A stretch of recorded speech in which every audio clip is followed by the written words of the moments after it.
मित्रों, आपकी बात आपके साथ कि इस 501वें 5 मई के अपराह्नकालीन अंक में आप सभी को मेरी राम राम। मित्रों, आज इस अंक का शीर्षक अंग भंग और कलिंग का संदेश 2047 में भारत बनेगा उत्तम देश। मित्रों, अंग से मेरा मतलब यहाँ आसाम प्रदेश, बंग से पश्चिम बंगाल और कलिंग को आज के परिप्रेक्ष्य में हम उड़ीसा राज्य के रूप में जानते हैं। और मित्रों, ये भारत के नक्शे में हम देखेंगे तो ये सब पूर्वी छोर पर पाए जाने वाले राज्य हैं।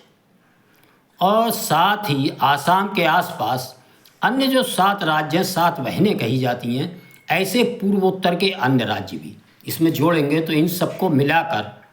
बिहार और उड़ीसा, पश्चिम बंगाल,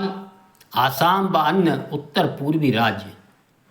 इनकी पहचान 2014 से पहले एक बेहद भारतवर्ष के पिछड़े इलाके में, विकास की दौर में पिछड़े इलाकों के रूप में की जाती थी और इनको विभिन्न सरकारों ने इनके हाल पर ही छोड़ दिया था। इनके बारे में कोई अलग से चिंता नहीं, इनके बारे में कोई चिंतन नहीं कि जब तक जैसे भारतवर्ष का कोई हिस्सा, पूर्वी हिस्सा इतना कमज़ोर, इतना अशक्त विकास की दौर में पिछड़ा रहेगा तो फिर देश कैसे आगे बढ़ेगा। मित्रों, मैं लगातार अपने अंकों के माध्यम से आपको कहता हूं कि इस भारतवर्ष के राजनीतिक इतिहास काल जब लिखा जाएगा, राजनीति का इतिहास देश की आज़ादी के बाद,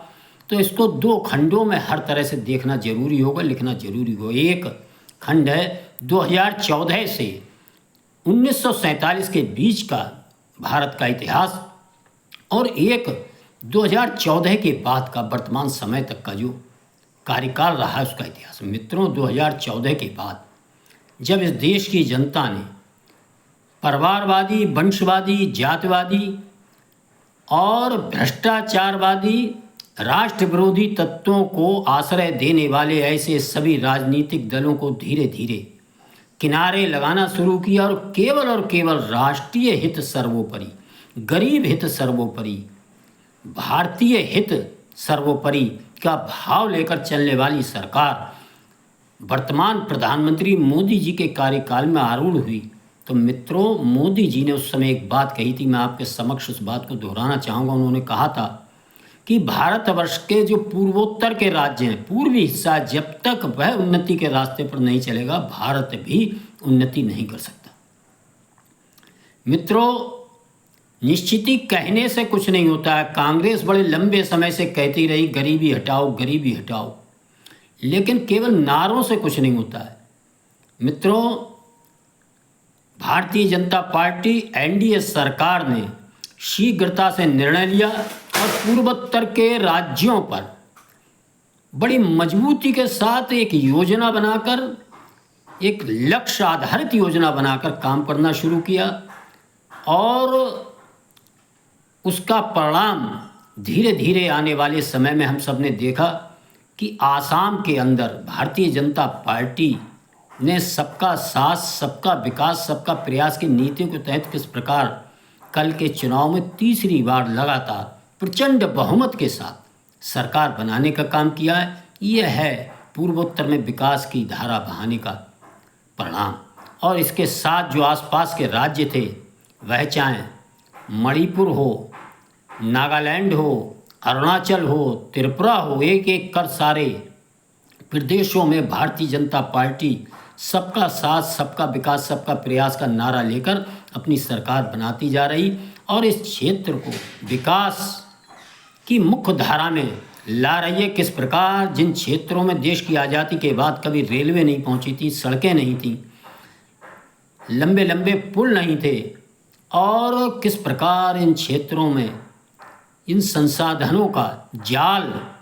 सरकार ने बुना है, उस क्रम में हम सब देखेंगे कि पश्चिम बंगाल और उड़ीसा एक बहुत समय से कुछ अच्छी नहीं, कुछ खराब बातों के लिए इस देश में चर्चा का विषय रहा करते थे। वह बंगाल जिसने समय समय पर जिनके महापुरुषों में स्वामी विवेकानंद, रामकृष्ण परमहंस, रविन्द्रनाथ टैगोर, बंकिम चंद्र चटर्जी द्वारा रचित, जिन्होंने राष्ट्रीय गीत की रचना की, ऐसे विभिन्न भक्ति काल के संतों की जो पावन धरा पश्चिम बंगाल कब धीरे धीरे परिवर्तित होती हुई और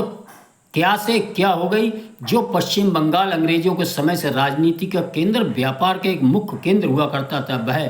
पश्चिम बंगाल कांग्रेस, वामपंथ और टीएमसी के लंबे राज्यकाल में किस प्रकार इस देश के अति पिछड़े राज्यों के रूप में उसका शुमार होने लगा।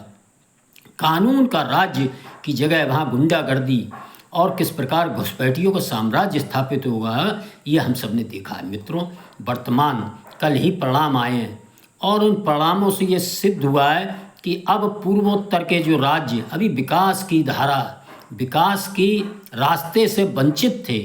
वहाँ की जनता ने भी एनडीए भारतीय जनता पार्टी की सरकार को प्रचंड बहुमत से विजयी बनाने का काम किया है। मित्रों, इस क्रम में हम देखेंगे उड़ीसा में भी भारतीय जनता पार्टी ने लंबे समय बाद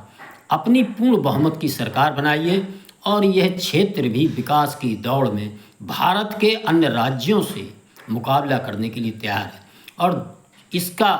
इसी कारण आप देखेंगे जो आदरणीय मोदी जी ने 14 में जो सपना देखा था कि जब तक पूर्वोत्तर के राज्य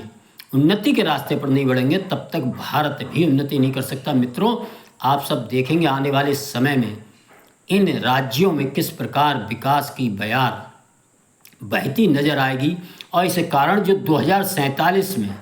वर्तमान सरकार व आदरणीय मोदी जी ने सपना देखा है और उन्होंने नहीं, उनके माध्यम से देश के करोड़ों लोगों की आंखों में वह सपना लहरा रहा है कि 2047 तक भारत इस विश्व के प्रथम पंक्ति के राष्ट्रों में शामिल होगा और इसके लिए पूरा देश प्रयासरत है। यह प्रयास तभी सफल होगा जब पूर्वोत्तर के राज्य विकास की दौड़ में बढ़ेंगे। हम सब देखेंगे कि उनके पूर्वोत्तर के राज्य जब उन्नति करेंगे तो भारतवर्ष 2047 ही नहीं, इससे पूर्व भी विश्व के प्रथम पायदान पर पहुंच सकता है। मित्रों, आपको जानकर हर्ष होगा, भारतवर्ष इस समय विश्व में हर प्रकार की स्थिति में अपना चौथा स्थान प्राप्त कर चुका है और तीसरा स्थान प्राप्त करने के लिए बहुत तेज़ी से प्रयासरत है। इस क्रम में जो अंग बंग और उड़ीसा की जनता ने जो निर्णय लिया है विकास की राजनीति के साथ जुड़ने का 2047 में अपना लक्ष्य प्राप्त करने के लिए, उनका इसमें बहुत बड़ा योगदान होगा। मित्रों, आप सबने सुना, मेरा अनुरोध है मेरे इस 501वें अंक को आप सब सुनकर ज़्यादा से ज़्यादा लाइक करें, शेयर करें। जिन मित्रों ने अभी चैनल सब्सक्राइब नहीं किया, मेरा अनुरोध है चैनल को भी सब्सक्राइब करेंगे। धन्यवाद। जय श्री राम, जय श्री वाल्मीकि भगवान, भारत माता की जय।